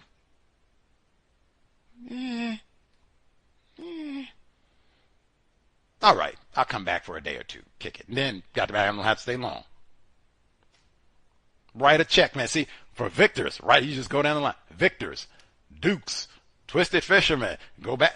Anderson family, same thing you saw with O.J. Simpson, and they'll have it nice because they should have criminal conviction. You just go write the check because it's easier to get the civil conviction. So you got a criminal conviction, write the check and just go right on down the line. They won't even call it Milwaukee, no, we won't even call it Sadeville. Pick something that has a nice ring to it. Show me the money. That'll be theme for Sheena Scarborough once we get done with all this. That miscreant race soldier be locked up, and then we show me the money. See how much property I want to buy and make sure Sade has name lots of businesses and all kinds of stuff here in Milwaukee. But that video was stunning. Like, man, and even reminded me what we were talking about yesterday. I don't want to hear nothing about Max Anderson won't attractive. He was an ugly white man. I don't want to hear nothing about that. If Sade was not attracted to Max Anderson, I would still be in Seattle. I've seen them hug and embrace on 2 different days, on 2 different videos. How many of you all go hug people that you're not attracted to repeatedly? The most attractive people in the known universe. Racist man, racist woman, racist child. We do not understand what it means to be white. We do not understand danger. I can't say it enough. White people and alcohol. We do not understand danger. You thinking, this is a nice white man. He thinking, got my power saw at the hideout. She looks like she weighed about 160 pounds, 155. I still got my skull bag. I got my skull bag. Where you say you live at? Oh, okay, right there. Commerce. Okay, right there. Right, I know where that is. Yeah, I've been up there before. That's up north, isn't it? Yeah, I've been up there. Yeah. Let's meet up tomorrow. You know where Twisted Fisherman? Yeah. Give me just enough time, because they said that was March 29th. And they did the first date on April 1. I got 2 days. Plan everything out. His roommate, he said it had been quiet the time leading up to plan. I got to think, use my brain computer, my ingenuity. Where I'm going to throw my clothes away at. Yeah. I'll leave my phone here. Yeah. Find out where she lived, put that on the map. Okay. She lived right there. Okay. Yeah. Plan everything out. What does it mean to be white? Double check, make sure I didn't miss anything, and then I'll get the callers. Let's see. The zip tie. The defense, I thought, one of their deliberate strategies may have been when they brought the forensic scientist to give her testimony about where they found DNA, especially with the jacket. I thought their strategy was, one, to just try and muddle it up, and because in the cross-examination of her, they said, well, you tested, 33 different items, and they tried to go through all 33, and you tested this, and you tested the rug, and you tested the pillow, and you tested the knife, and you tested then like all of these and cheese. And even at one point, the prosecution objected, like, we already went over this. We already answered all this. Why are you wasting time? And it just said, yeah, we did. Next question, man. Objection sustained. Next question. Come on. I felt like that was very deliberate because it was the same sort of stalling and taking a long time between questions. So it prolonged it unnecessarily. And just to go through, let me pick out all the ones that you tested where it was either inconclusive or excluded Sade. So there was no blood of hers in the bathtub. There was no blood of hers on the knife. What do you mean? Like, we got this gruesome crime and all this nonsense. Hey, man, she already said DNA of his was on the jacket and hers. The jacket that was in the trash. Now, you can say she put that jacket on voluntarily and whatever and blah, blah, blah, and all that old nonsense. Why was it in the trash if it was so innocent? Come on, man. And where are the shoes? Where are the rest of it? That's the same jacket had DNA suggesting he and Sade. That's the same jacket that had 3 boxes of matches, a lighter, and a pocket light. That light also important because I told you it's so dark down there in Warnemont Park. If you're going down there to do some hacking up, slicing up bodies and all of that, it might be helpful to have your pocket light. You can navigate those rocks and rough terrain, find your satchel with your knives and chopping instruments and everything else. Might be helpful to have your knife so you can, do what you need. Excuse me, the knife too, but your light. So you can do what you need in the dark till you get back to the vehicle. Let's see. Anything else?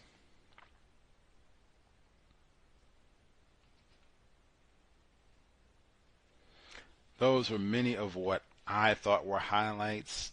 They did test the height of the fence, and they said it was 6 feet. I thought that was important because Sade Robinson is so much shorter than 6 feet that if you do see a human figure moving in the back of the yard, that is not Sade.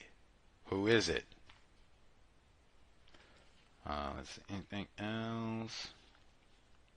The summary of the vehicle travel. That's it. Exhibit 490, 491, and 492.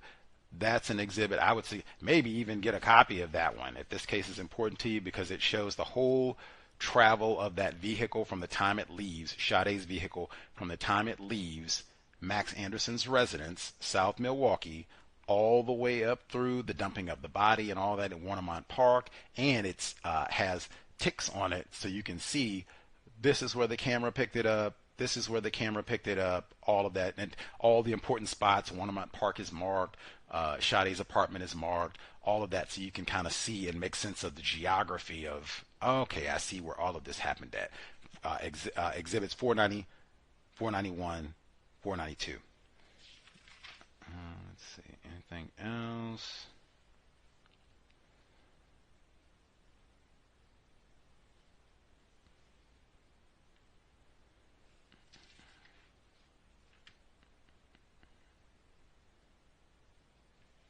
Yeah, really, the fogging up of the vehicle, I'll see what other folks think. If they have thoughts or questions, but the fogging up of those windows, I totally think deliberate. It did not mean anything to me at first. It does now. I am sure that was, you would just ask, any of you all out there, you live in an environment where it's colder or what have you, precipitation and such, do you ride around for long periods of time with fogged up windows? You don't make an effort to side windows, all of them, all the windows are just steaming up. You just keep on running. Hey, no big deal. You keep on rolling, moving through it. So, hey, you just do what you, especially if you have a newer vehicle, like I said, where it's not a clunker and the defogger is broken. So you just have to make do it, what have you. But you have a newer car. Your defogger works. Do you just drive around and bear it, or do you turn it on? Like I said, especially if you can be driving around for hours. We'll see if folks have a thought. *61, the number 720-716-7300, the code 564-943#. Press *61 if you would like to participate. I'll see if I can nab more of the folks, some of the folks who've been in listening to the trial, kind of paying attention live in court as all of this has been happening, to kind of see if they have thoughts, what they think is we're kind of winding towards the conclusion, maybe getting towards the verdict of the trial, how they felt about what's transpired thus far. I'll see if I can maybe chat it up with some of those folks in the next few days or so, even after the trial concludes, where they can kind of maybe exhale. If he gets convicted, folks can exhale, share some of their thoughts, see if they feel a little better or sleeping a little better. or, plantation as usual, not that big of a change. One thing I will add, there was a young lady, she was on the search team looking for Sade last year when everything transpired. She's been right in court talking, or not talking, but supporting the whole time, Miss Scarborough, and even before the trial started, she's been right there supporting and doing as much as she can in this situation. Didn't even know Miss Scarborough before this happened, or Sade. It's not like she was, homies with either one of them prior to all this. She just saw the news, watching this on television like the rest of us. But she lives here and said, "Oh man, I gotta do something. I gotta reach out. Could have been me. Could have been somebody I love. I gotta do something." And when she said, "Least I can do is go join the search party." She said, "I didn't even have a vehicle. I'm gonna go do the search anyway." And she's been supporting ever since. But she wrote a report because Miss Scarborough last week, towards the end of last week, end of week 1, Miss Scarborough had been, she said, looking in the direction of Max Anderson's white father, who's been sitting front row for the duration of the trial. I believe it's his stepmom and his white sister, all white stepmom, white sister. They've all been there supporting. And Miss Scarborough, she was accused of scowling at them. And I think they ratted on her and said, "Hey, man, Miss Scarborough," man, Miss Scarborough weighs, I don't know, I'm going to say, I'm being generous. Y'all can rattle them. I would say Miss Scarborough looks like she weighs about 100 pounds. Like, she is not the best. Like I said, the height comparison with Max Anderson. She is not the biggest person in the world, like her daughter. Not the heaviest person in the world.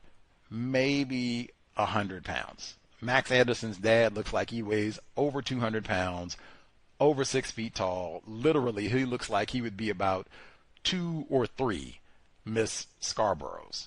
I'm not sure what she could do to him other than, and they make you go through a metal detector and security to enter the building, so it's not like she's got, a pocket knife and axe in her purse. "Boy, I'm going to gut you. Boy, you thought Max did, so boy, I'm going to..." No. They don't even let you take water into the courtroom, so she can't even give him a good soaking. She looked at me tough. That little 90-pound, what was it? He cooned it up. See, that little 100-pound black fever, she looked at me tough. She looked at me, she was going to strangle me and make me tap out or something. I'm fearful. You got to do something.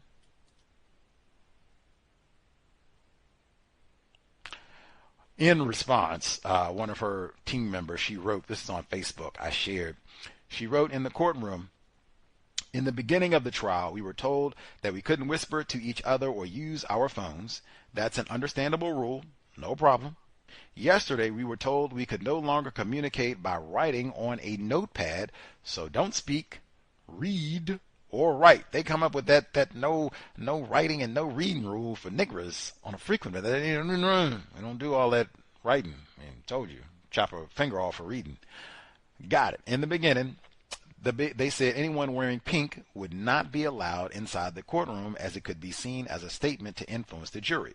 Protesters were okay to wear it outside. Okay, cool. Now, I will say, with regards to the pink, someone asked me last week, is there a ban on the wearing pink clothing in the courtroom? And I said no. The judge last week talked to, and it was more kind of directed at the family members to not, show up in pink, just wear your regular clothes. Other people that are not connected with the family, it seems like they kind of just do whatever, as long as it's not a full courtroom of people wearing pink. Even after all of that, I have seen a number of people, even today, I saw a black female, she showed up in an entire pink outfit, head to toe. There was a white man, showed up, pink t-shirt on. I'd seen him before show up in a pink t-shirt. So I've seen a number of folks show up wearing pink. I think I saw a duo of 2 young ladies. When I say young, like they look like they might have been teens and might have been white, I'm not sure, or at least non-black, non-white. And they both showed up in pink earlier this week. So I have seen, not a full courtroom, but I have still seen a number of people in the courtroom wearing pink on a daily basis in support of Sade, and they have not been like, told to get the young lady I told you today. She head to toe had on pink, whole dress and top, everything. She was there all day long. I don't remember anybody saying anything to her, fussing at her, snapping at her, none of the above. She went about her day. Report continues. Protesters were okay to wear pink outside the courtroom, which they did do, and they did protest in pink. Okay, cool. Yesterday we were told if protesters showed up in pink outside, it may be cause for a mistrial, even if the people organizing it are not associated with Ms. Scarborough or the foundation in any way. How is anyone supposed to be able to control what people do or wear outside the building? Sheena was even asked to see if she could use her influence to tell people not to show up in pink if she doesn't already have enough on her plate.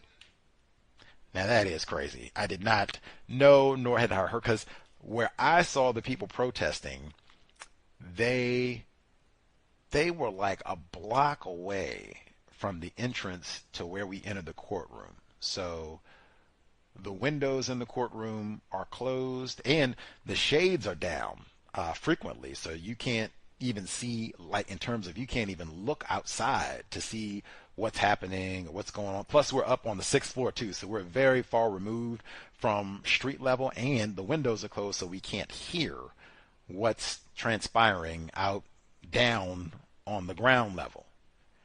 They were protesting on the opposite side of the street and about a block away. So that is, wow. In the middle of Pride Month, where they're about to have big parades and all that, all over town, handful of folks. It's not like they had 5,000 people clogging up traffic in downtown Milwaukee. Handful of folks with their, signs and wearing, whoa, we've got rowdy neighbors. Get this under control now. Wait a minute. we want to have some smoke in Milwaukee now. Wait a minute. She continues. I started this. I said Miss Scarborough was not feeling well today. See? She continues. I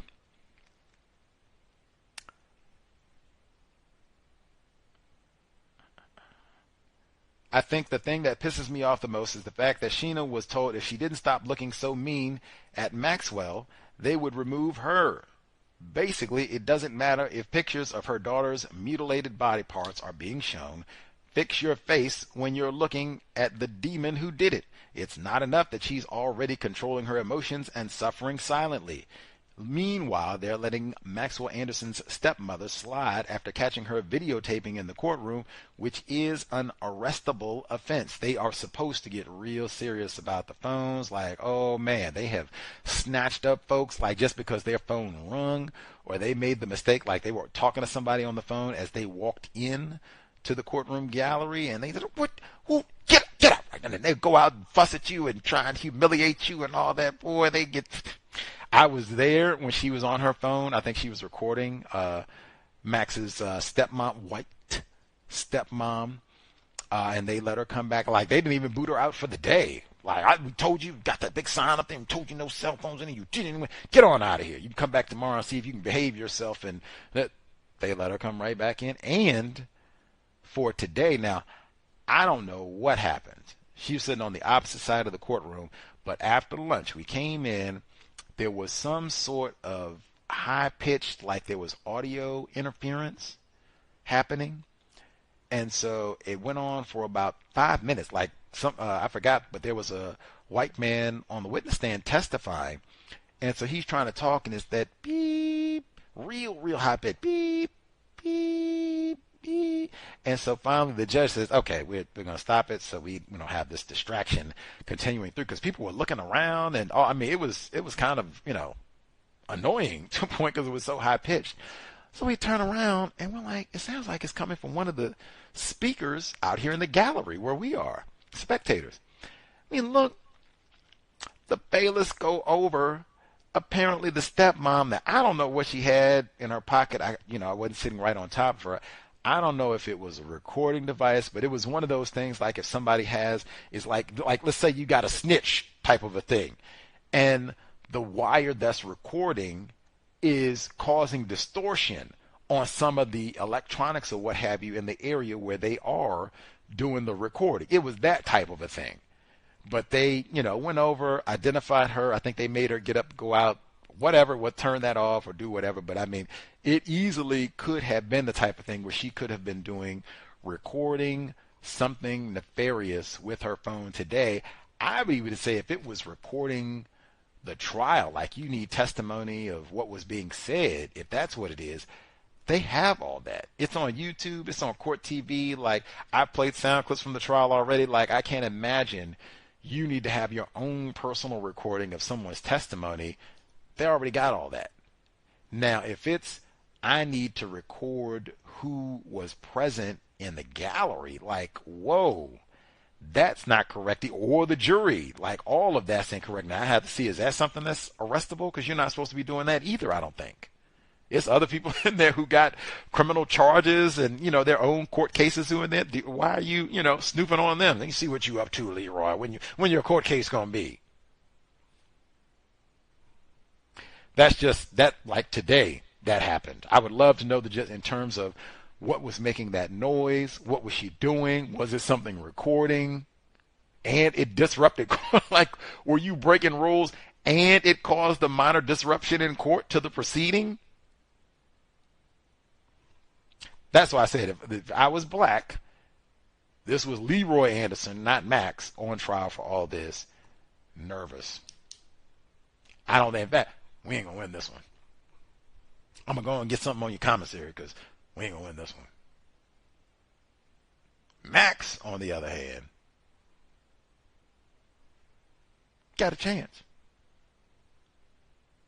He got a chance. He ain't quite got O.J. or Johnny Cochran on the team, but he got a chance. No murder weapon. Nobody saw me do it. White. I got a chance. Let's see. Did I get everything? Make sure I read the rest. The mom, Max's stepmom, white videotaping. Tell me why during the breaks, out of all the benches lined up in the hallway, Maxwell's family purposely chooses to come all the way down to the opposite end of the hall to sit in front of the room assigned to Sade's family to laugh and talk loudly outside the door with their friend about going out for drinks. What is it? Going out for drinks. Going out for drinks. That's how all this started. Hey, if we did a little less going out for drinks, Sade still be with us?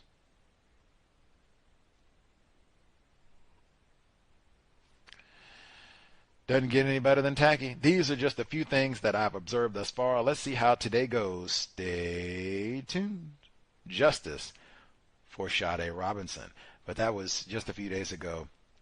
Again, Shandy, author of the post, she's been a huge supporter of Sade and Miss Scarborough for over a year now and was out on the search teams and all of that, and it's just been super helpful and even helping me to see some of these locations and such, so I can speak with some personal knowledge about Warnemont Park and other areas of Milwaukee in this case specifically. So right on. Lots of type of the reasons why I came here to get some of these details that might not be on WISN or Fox 6 or Journal Sentinel.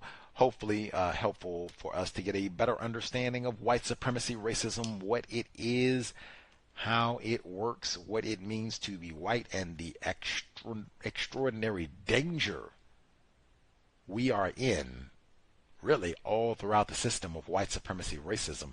Certainly Milwaukee.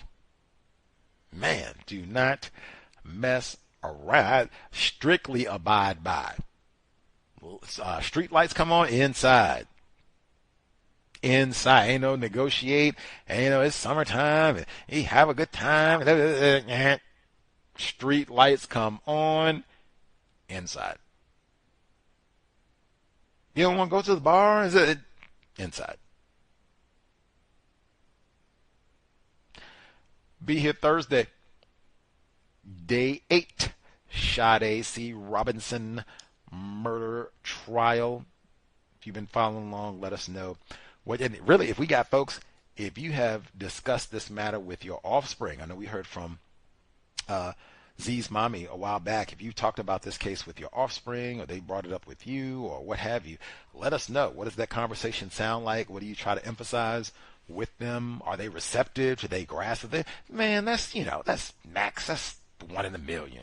Shout to Aaliyah. That ain't gonna, that's not every white person. You don't think every white dude is no Jeff Dahmer, talking crazy, so you can't date no white people just because old Max out in Wisconsin. Do they say that? Or it might be, man, I don't want to be chopped up. I don't sound good. Like, what do they say when you mention a case like this? That's what I said. Might be the best, because if I had children, summer vacation, you know what you're going to be doing. We're going to watch some TV already day one. Sade Robinson murder. You can tell all your friends at school. You get back, what you do this summer? Oh, I watched a little YouTube. Oh, right on. Your parents, they don't care. They let you get on it. No, it's just watching Max Anderson on YouTube. Yes, indeed. Know all about Milwaukee. The Milwaukee Ripper. And Sade Robinson. You know all about it. Watch the whole case through it at all the bars. Victors, Dukes, Twisted Fishermen. See? I know all I got to do is get there. They have a double shot of Jack Daniels waiting on me. All I got to do is get there. I know I'm 17 years old. Hey, all I got to do, get there. Get that Jack Daniels. Sobriety, indeed, would be best. Model it for your non-white offspring and let them know, man, it's going to be a whole lot of white people try and manipulate you with some narcotic. The best thing you got to protect yourself is your brain computer. Do not let white people put no poison, no garbage in your brain computer so you can't think well and you're not really sure. And Maxime, okay, he seemed, we were doing the beer pong and we played pretty well, right? We were doing it. Yeah, Max is all right. That's man. No.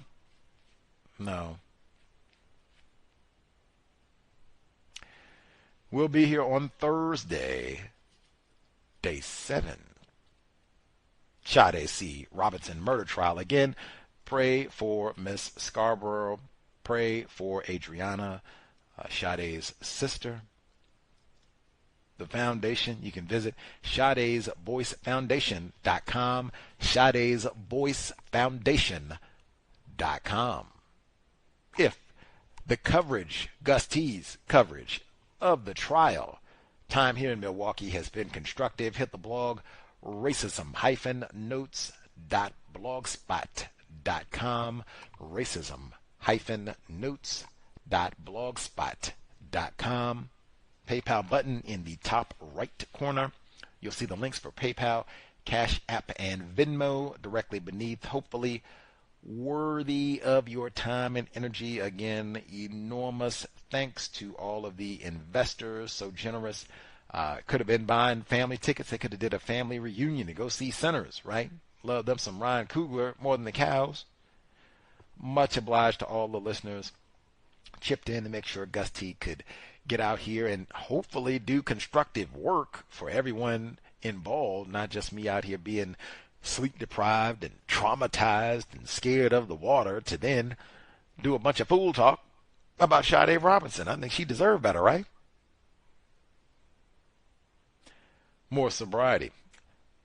Creator, we ask that you help us invest our time and energy to replace white supremacy with justice. Immediately remind us not to waste non-white people's time and energy, especially our own. No name calling black people. No gossiping. No throwaway offspring. For Sade Adriana. No throwaway offspring. Cows signing out. Thanks all for tuning in. Nigga, you so brainwashed. I'm a victim, No brother. problem. You're a victim. I'm a victim of 400 years of conditioning. Shut up. The man has programmed my conditioning. Even my conditioning has been conditioned.